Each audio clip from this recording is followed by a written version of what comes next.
Hare Krishna. So we're reading from Krishna book. I'm trying to read a little and comment a little. And if anybody wants to raise any worries or they have anything that's bothering them, we can discuss it as we move along. Om Namo Bhagavate Vasudevaya.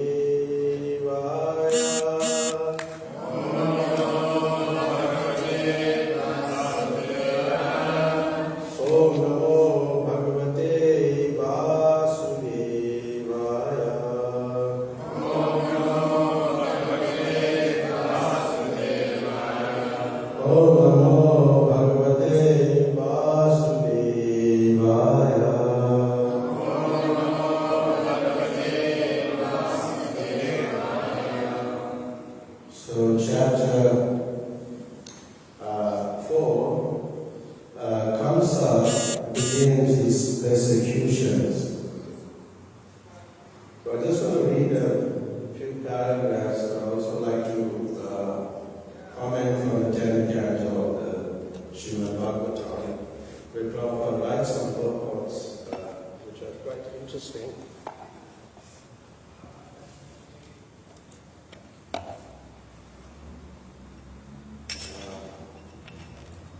So this is the first paragraph from the Krishna book.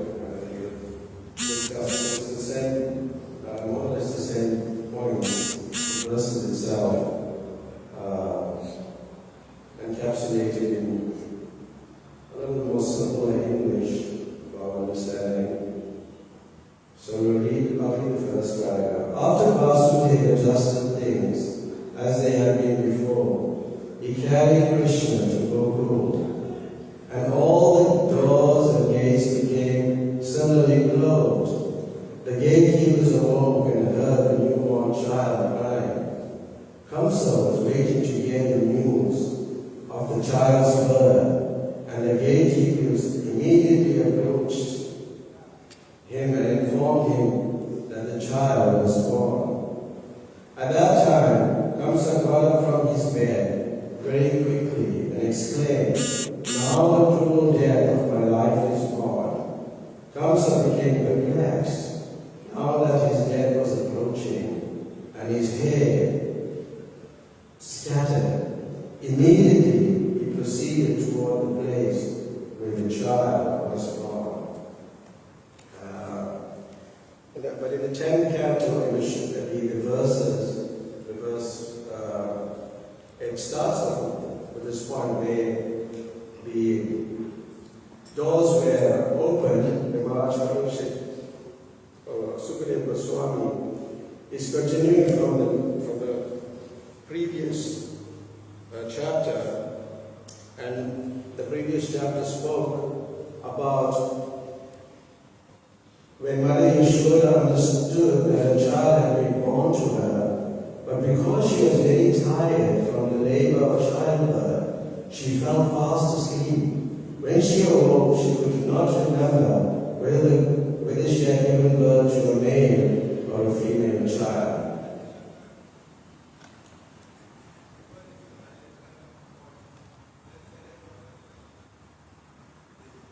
So, when the watchmen heard, the sounds of the newborn child, they were awakened from their beds.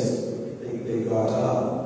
And Prabhupada, in the purport to this verse, the first verse in the 10th canto, speaks about Yogamaya, specifically Yogamaya, and Devaki and Vasudeva, and also about Kamsa's deviousness, his atrocities. But at a point he became repentant. Even Kamsa became repentant. And he fell at their feet.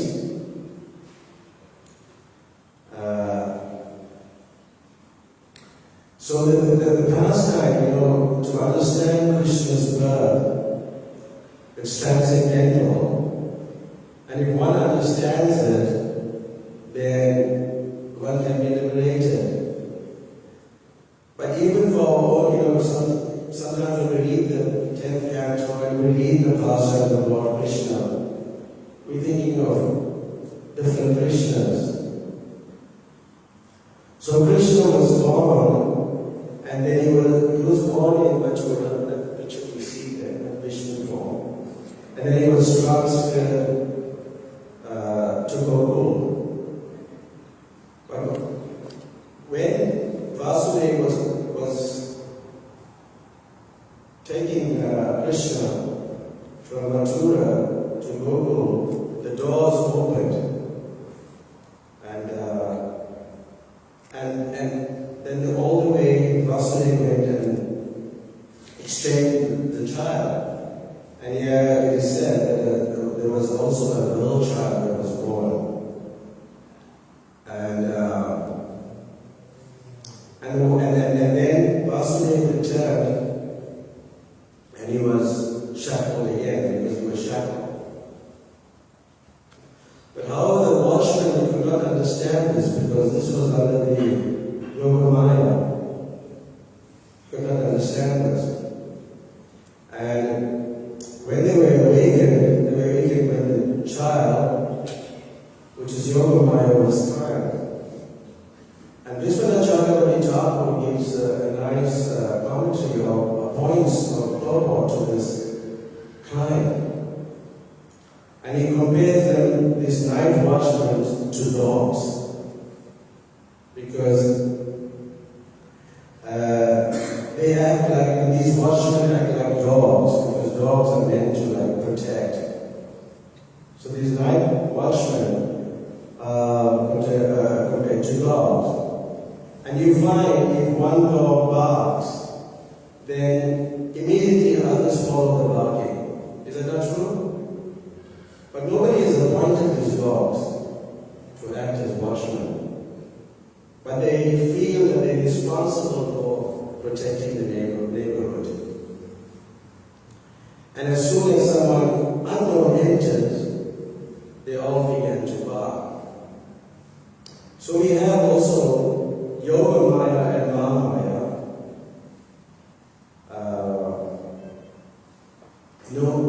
The energy of Krishna is always pure, but manifested differently. So Prabhupada Vishwanath Thakur talks about the dog-like watchmen are compared to the politicians and diplomats. So they think that they are protecting the neighborhood from the dangers of the outside world. But really, that's not really possible, because only protection you can get is from Krishna. You only get relief by surrendering to Krishna. And these people are the dog-like guardians of the material world. These politicians, diplomats. And Prabhupada in the Krishna book starts off that they rush to Kamsa. So Kamsa was actually waiting anxiously to take action because he had this understanding that a child is going to kill him. So Kamsa was waiting because of that prophecy. So when the watchman had approached him, he immediately took action. So Kamsa immediately got up from his bed. He's thinking, here is Kala, the supreme time factor, which has taken birth to kill him. So everybody is afraid of death. Even as devotees, are you not afraid of that? We're afraid, in some ways we're afraid because we may not be really reach that stage of maturity or advancement to say, well, I'm not afraid of death like Prabhupada. But we are practicing and slowly we will reach that stage. And Prabhupada gives the example of, like people say, well, I'm not afraid of death, but when they're driving, they stop at a robot when there's a red light. Why do they stop? Following the rules of the road. But deeper than that, more than that, we don't have to follow the rules. You're afraid of having You don't follow the rules. You're afraid of having an accident and you're going to die. And what after that, what is it? You're afraid of dying. Yes. That's what it is. You're afraid of dying. So we all are afraid of death, and then Kamsa was also afraid of dying. Kamsa was previously excused Devaki because he thought that the woman should not be killed, especially when she's having a child. But now, by the influence of Maya, he was prepared to kill a woman. not only a woman, but a helpless child. And you find the same things now happening, like abortions, And this is Kamsa's mentality that people possess. They kill their own children. They find, why should I have the child? And then they kill the child. But Devaki was thinking, how could I save my brother from this act? So she started pleading that, don't kill the female child. And she was like very anxious to save the female child. Why? The child was, because she had Krishna took birth in her womb, and everything was glorious for her.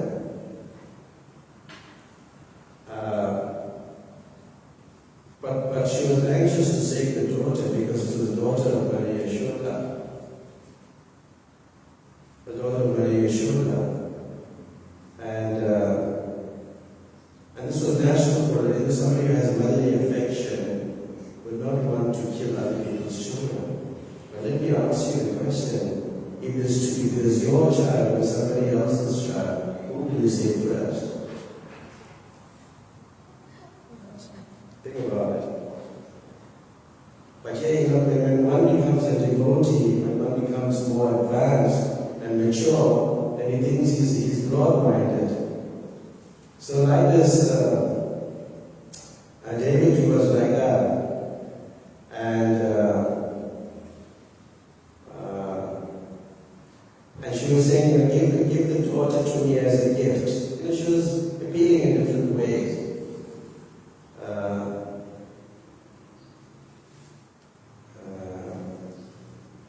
Then she put a good proposition. She mentioned about it's not really your fault.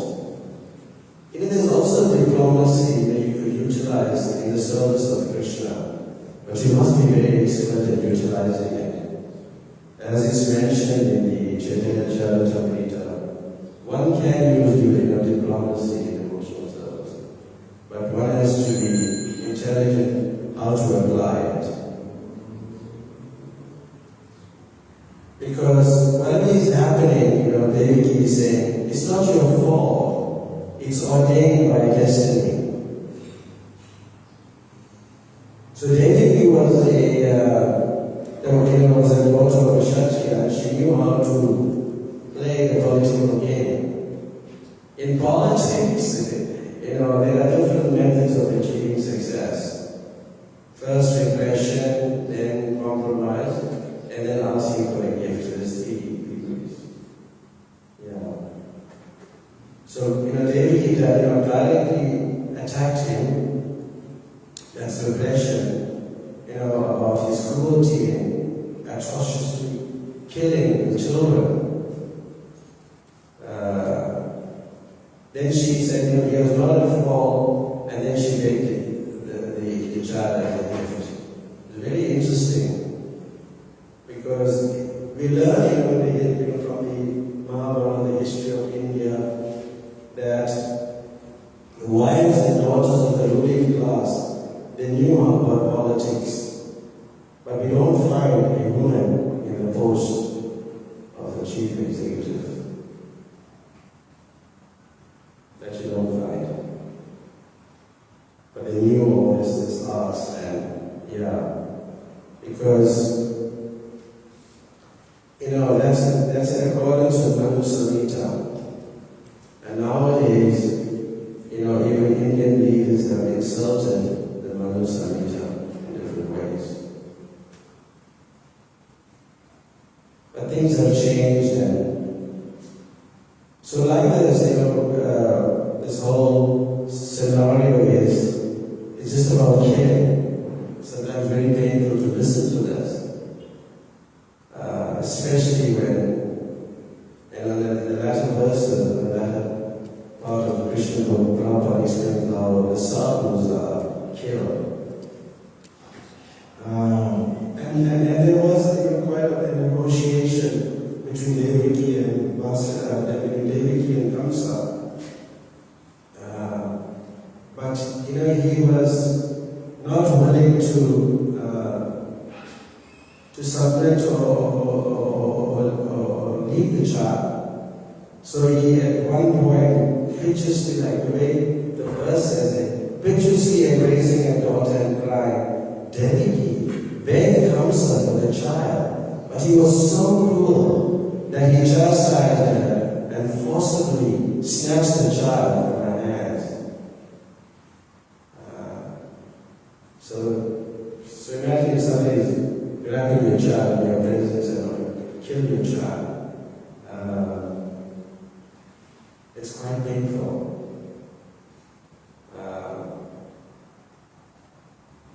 But then, the child of Yogamaya, the young sister of Lord Krishna, slipped upward from Kamsa's hands and appeared in the sky as Durga, Devi, the goddess Durga, with 8 arms.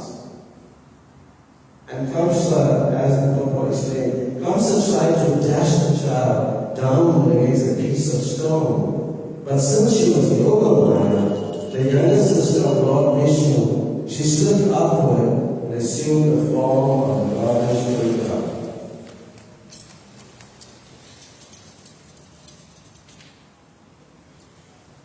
So it's explained also in the Bhagavatam that when Krishna was born, then Yogamaya was also born simultaneously. Both were born simultaneously.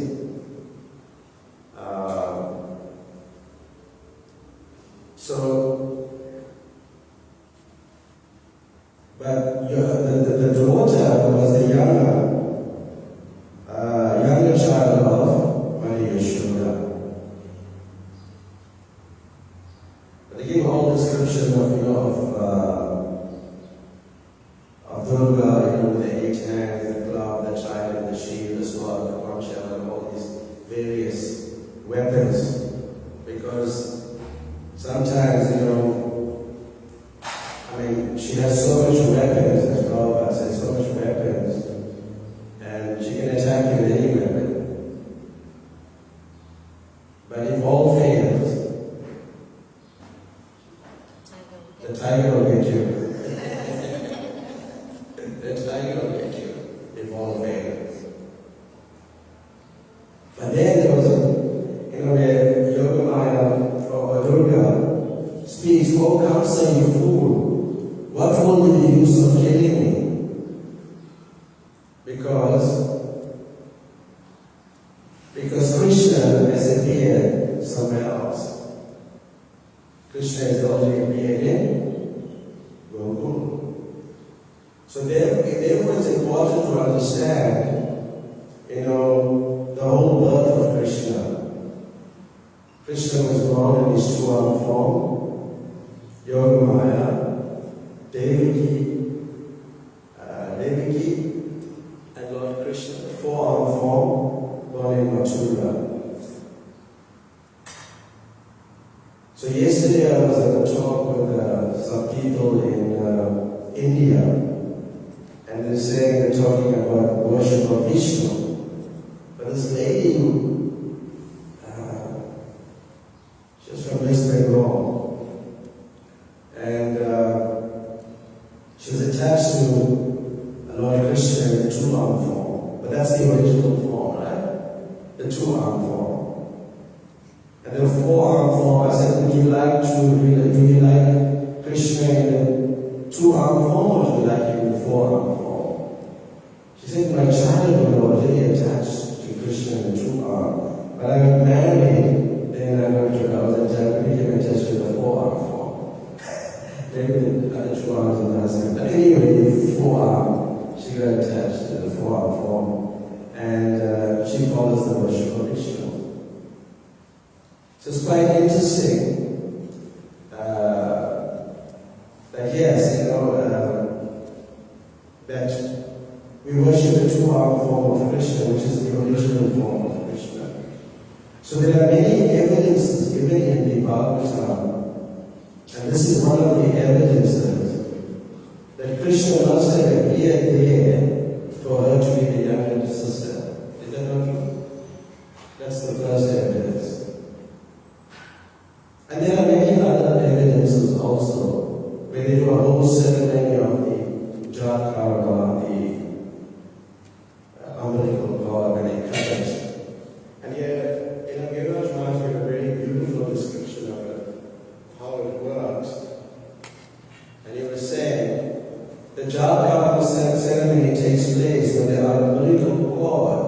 connecting the child and the center is cut. However, since Krishna was brought by Vasudeva to the house of Nandamana, where was the chance for this to happen? Yeshua Krishna Chakravarti Thakur and other authorities cite evidence from various Shastra that Krishna actually took birth as the son of Yashoda before the birth of Yogamaya, who is therefore described as the Lord's younger sister. This is the 10th canto, 5, 1 and 2. So, Yogamaya is the younger child, so that's one evidence. And the other evidence is, evidences are that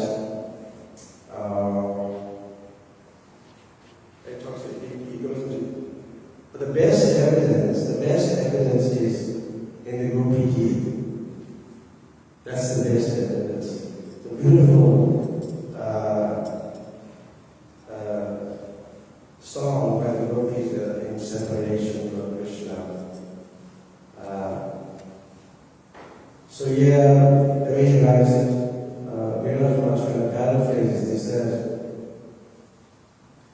the best evidence that Krishna took birth in Vraja comes later in the 10th canto in the songs of the Gopis, where Sukadeva Goswami completely forgets himself. Sukadeva Goswami wanted to encourage Maharaj Parikshit that Krishna was the son of Vasudeva. Since Vasudeva was Kunti's brother and Kunti was Arjuna's mother and Parikshit's great-grandmother, thus to please Maharaj Parikshit, Sukadeva Goswami tried to suppress the fact that Krishna actually took birth as the son of Yashoda in Vraja. But in the ecstasy of the Gopis in separation from Krishna, he forgot himself and cried, Jayati Kam Janmana Vraja. So he was born in Jayati Kam Janma, the birth of Lord Krishna, is in Gokul.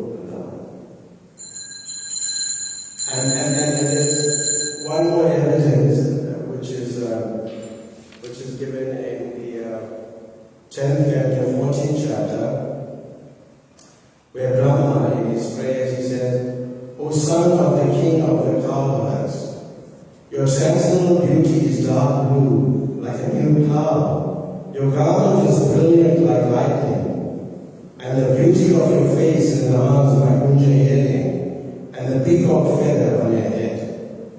So if you're a coward boy, it's not in Mathura, it's in Gokul. So these evidences are given by the acharyas in the Bhagavatam. So I quoted all from the Bhagavatam. And this is one of the evidences that Krishna, the original Krishna, comes from Gokul. And Gokul is such a beautiful place. When you go there, the pillars are still there. Beautiful pillars of the building. And that palace, but it's, you're not peaceful there when you go there because you've got all these pandas worrying you and asking for money. When I went there one day, I went to quite a few devotees, and then all the pandas started coming, and I told them, don't worry, in Hindi I'll speak with them. There's 2 buses coming, full load, just wait. So they were waiting, these people took 9 darshan and we left. So Gokul is a very beautiful place. I just imagine you go and quite often I think about it as you walk up. If you're walking up from the front, on the left-hand side is Bhutan. You go to the palace on the right-hand side is a cow shed with all the cows and beautiful cows. But Krishna, he took that there. So this is very interesting. But Kamsa, he wanted to kill Krishna and kill the devotees also, but that will come to them later.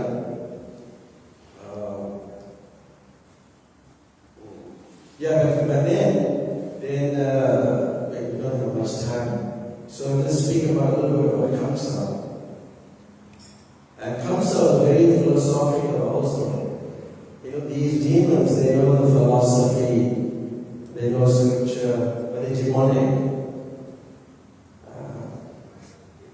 So he's referring to Vasudeva and Devaki as great souls. This is how, sometimes diplomats are. They can praise you. And then he says, your children have suffered so much misfortune, but please do not lament for them. Because all living entities are under the control of the Supreme, and they can always not live together. So he is giving different arguments.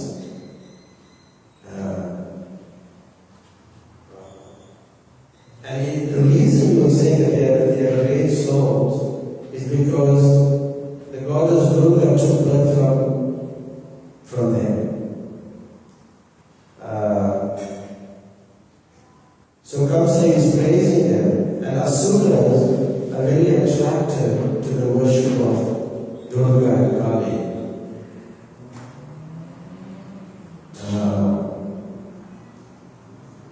They're very attracted. Even if you go to, I don't know if you've been, when they're doing this worship of Kali in Bengal or Calcutta, if you go, if you're on that day, I was there when they were doing this type of things, doing this sacrifices. They put a whole city everywhere. They got buildings and temporary structures. Throughout temporary structures, and you see black boats and all that around, and you're going to kill these boats here. So they're very attracted to them. So demonic people are very attracted. So Kamsa started giving different arguments that justify that they not to worry, because he's using the same philosophy. For the soul is neither birth nor death at any time. He has not come into being, will not come into being. He is unborn, eternal, ever existing, and primeval. He is not slain when the body is slain. So he's giving all those different arguments. It's eternal, so there's even no death. So very intelligently, but he had good knowledge, and the body is like temporary because it'll go back to the earth, isn't it? It'll become atoms again. So there was no need, to be concerned. But he was giving good philosophy, and there's plenty we can't leave all of them.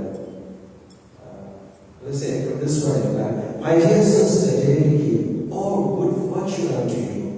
Everyone suffers and enjoys the results of his own work under the control of providence.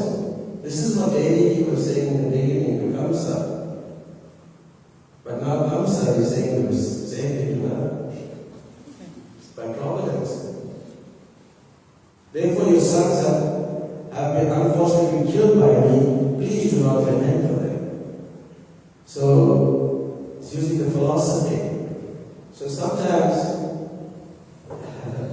they can use the philosophy to satisfy their demoniac needs and desires. And some people use the philosophy to go back to Godhead. And he was saying that he was not really the cause of their son's death because it was based on destiny. And therefore Devaki and Vasudeva should excuse him for whatever he has done. And this was interesting, when I was reading last night. Kamsa might have been the immediate cause for the death of Devaki's sons, but the remote cause was their past deeds. This was an actual fact. Can anybody say what is the past deeds?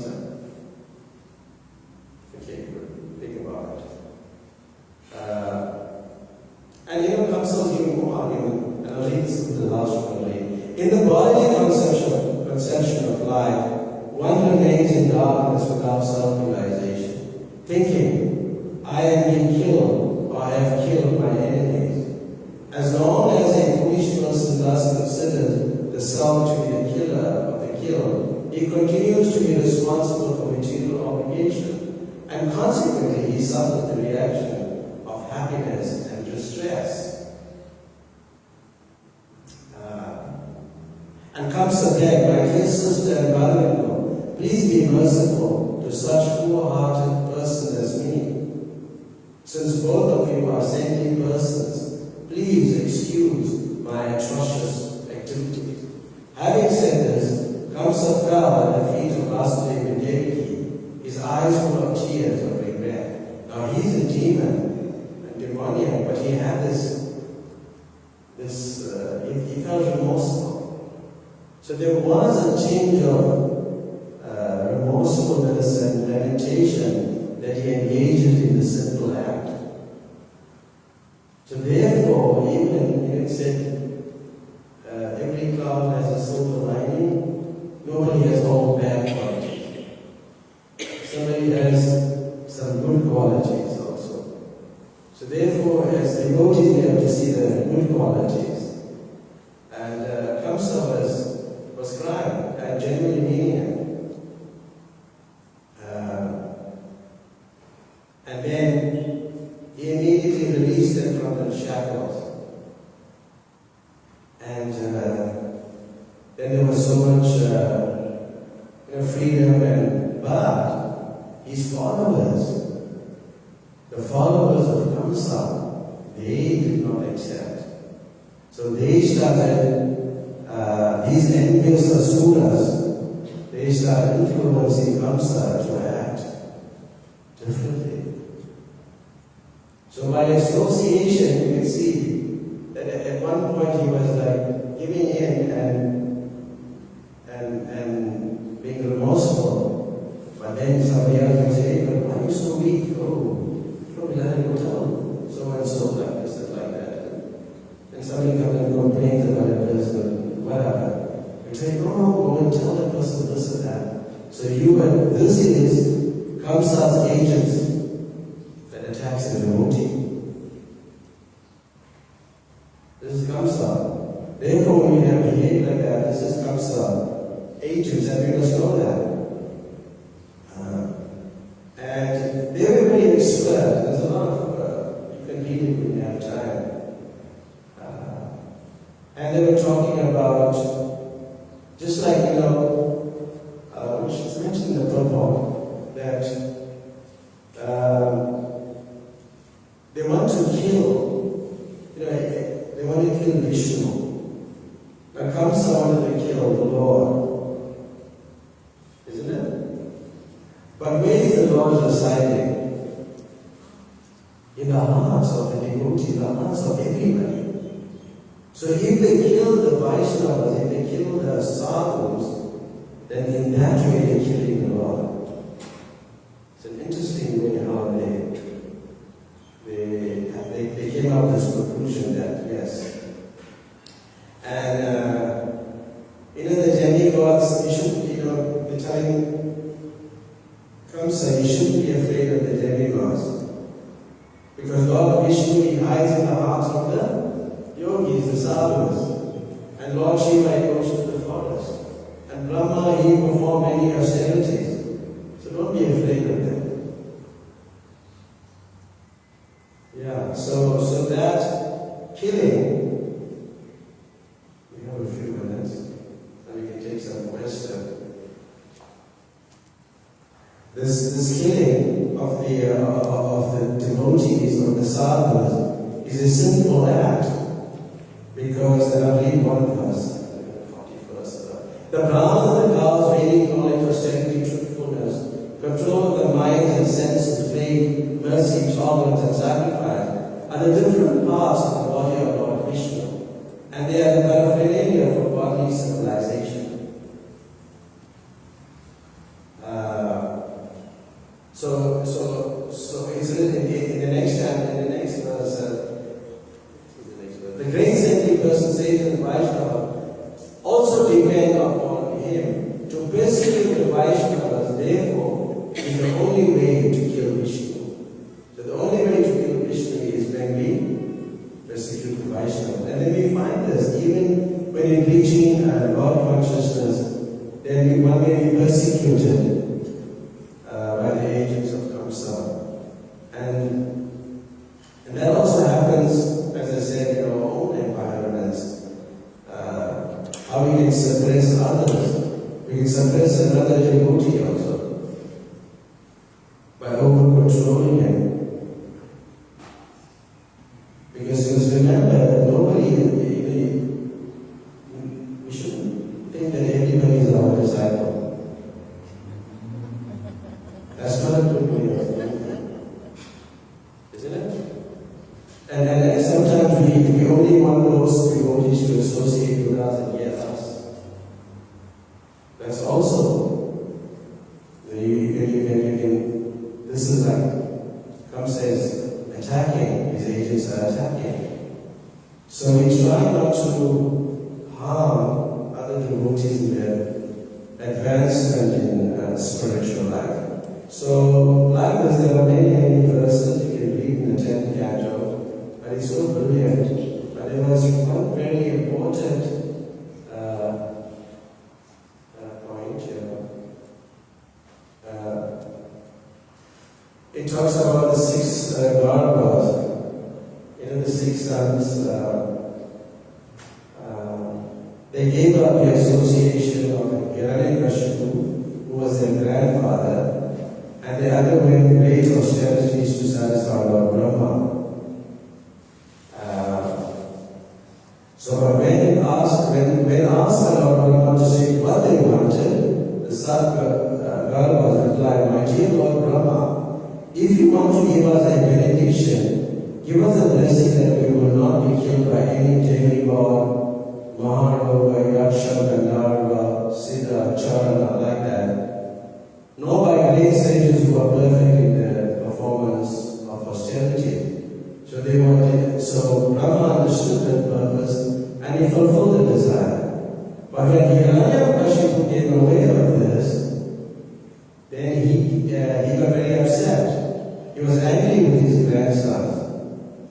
"You have given up by association of God to worship Lord Brahma," he said, "and therefore I no longer have any affection for you.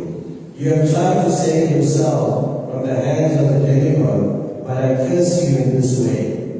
Your father will take birth as Kamsa and kill all of you because you will take birth as the sons of Devi." That was we spoke about earlier on. There was a reason behind it. So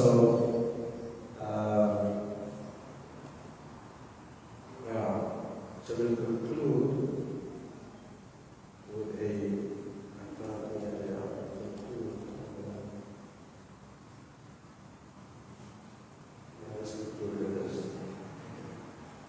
So we'll conclude with the fear, Devi's constant fear of Kamsa. Although she was afraid all the time, but it was purified that. Fear can make you surrender more. So a pure devotee should always be fearful of material association. And in this way, those 6 Garbhas, those 6 sons, will be killed. And what are those 6 sons? Kam, Krodha, Moha, Matsarya, like that. Madness, envy. That will be killed. So, the Supreme Personality of God appears in pure devotional service. Only bhakti can bring one in contact with the Supreme Personality of Godhead. But Prabhupada writes some interesting points. He says, the Supreme Personality of Godhead appeared from the womb of Devaki, and therefore Devaki symbolically represents bhakti. And Kamsa symbolically represents material fear. When a pure devotee always fears material association, his real position of bhakti is manifested, and and he naturally becomes uninterested in material enjoyment. When the 6 sons of Manish were killed by such fear, and one is freed from material contamination, within the womb of Bhakti, the Supreme Personality of Godhead appears. Thus, the 7th pregnancy of Devaki signified the appearance of the Supreme Personality of Godhead. And after the 6 sons that we described now are killed, the Shesha incarnations create a suitable situation for the appearance of the Supreme Personality of Godhead. In other words, when one awakens his natural Krishna consciousness, Lord Krishna appears. So we want Krishna to appear in our heart, and you find that when Krishna appears, when Krishna took shelter in the womb of Mother Devaki, she became very effulgent and glowing and bright and very attractive. So when Krishna takes birth in the heart of a devotee, meaning that he installs Krishna. Krishna is already there, but by his practice, by his devotion, it manifests. And one connects with Krishna and feels very blissful. Chanting, dancing, all these different activities we should engage in. We should become very happy in Krishna consciousness. So we'll take some questions if there's 4 or 5 minutes left. Yes. You want the microphone? I doesn't have to hear.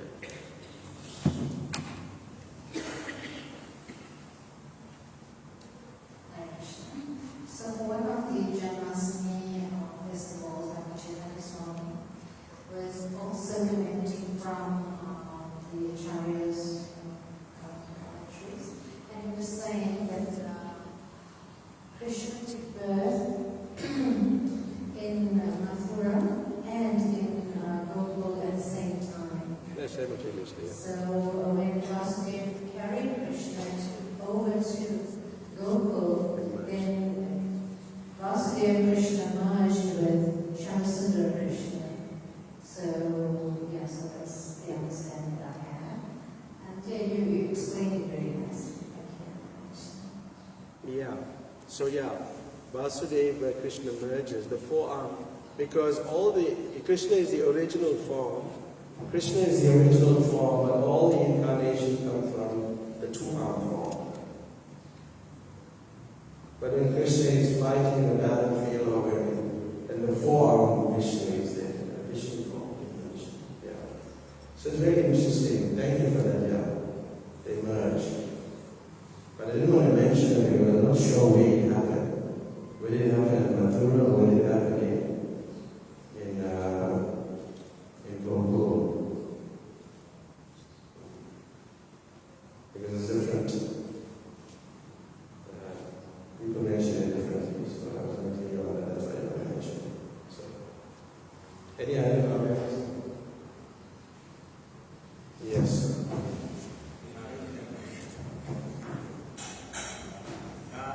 The very last words you said when Krishna manifests within the heart, and then sort of everything doesn't come, everything goes. But another understanding that I have is that, or something that I've also picked up or realized, that when Krishna manifests within the heart, also unwanted qualities sort of disappears. That could be representing those other Yeah. Thank you for that. Yeah, those qualities are deeply rooted in us, because we're looking for an enemy. Our enemy is Kamsa. But in the Bhagavad Gita it says there's only one enemy. What's the enemy? You know the enemy in the Bhagavad Gita. What's the enemy? Mind. Start with L. Lust. Only one enemy we have. You're looking for large enemy that you can enable to an enemy that other person. There's not an enemy. There's only one enemy. That's the problem. But when you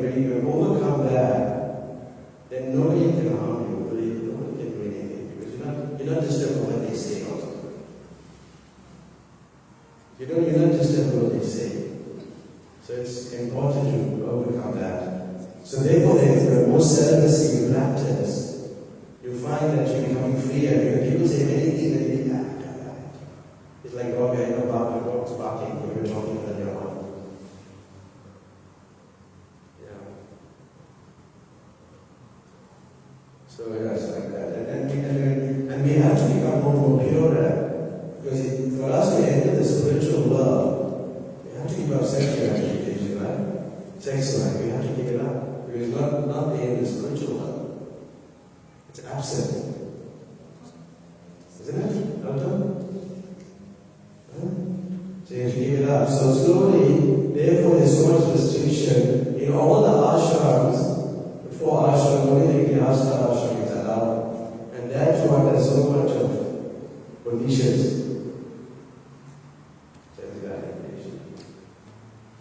We have to give up that. So then you become what? To become blissful, yeah, you have to give up these qualities, bad qualities. But it happened in the association of Vaishnava. Yeah, I have many experiences that I just joining people, who are celibate, that they, you develop this quality that is attraction to comfort. But we don't like fanatical brahmachari, that's also not good. I saw lots of fanatical brahmacharis.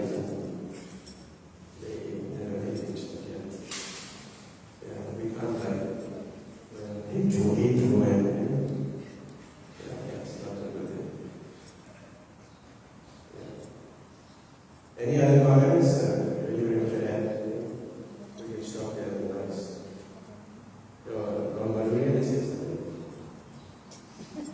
Yeah. Yes. Well, another realization I had is You're in the mind trouble because the people are unlike in Asia.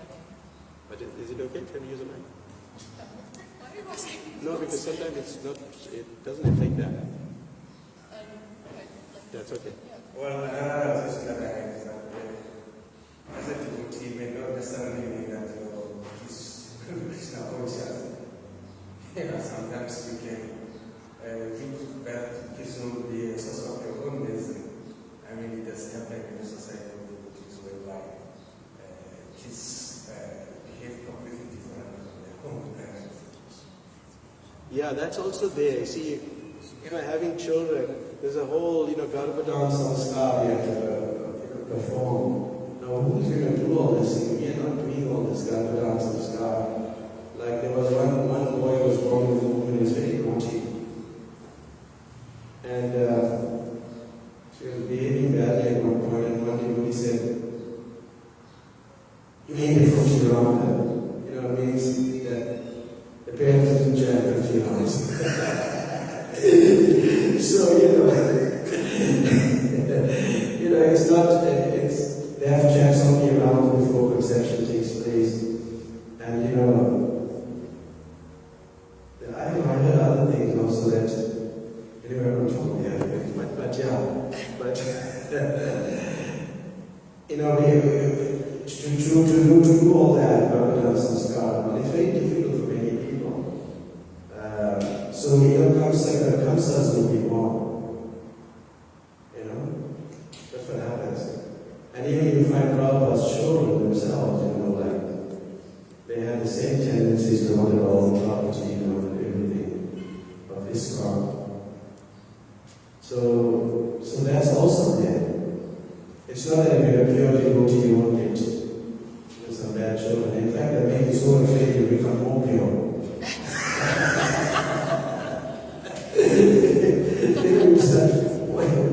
Giving your whole life, But there is also material attachment. Even when you have children, there is that level of attachment.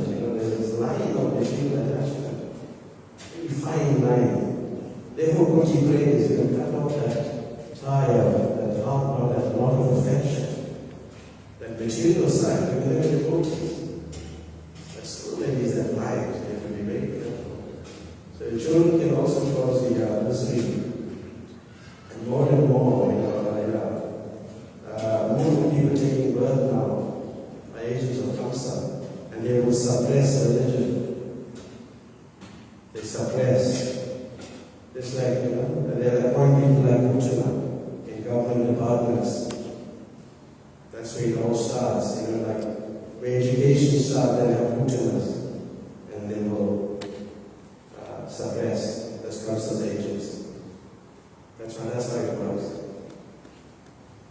But then for birth of, most people take the ages of custom. So thank you very much for listening so patiently. Yeah.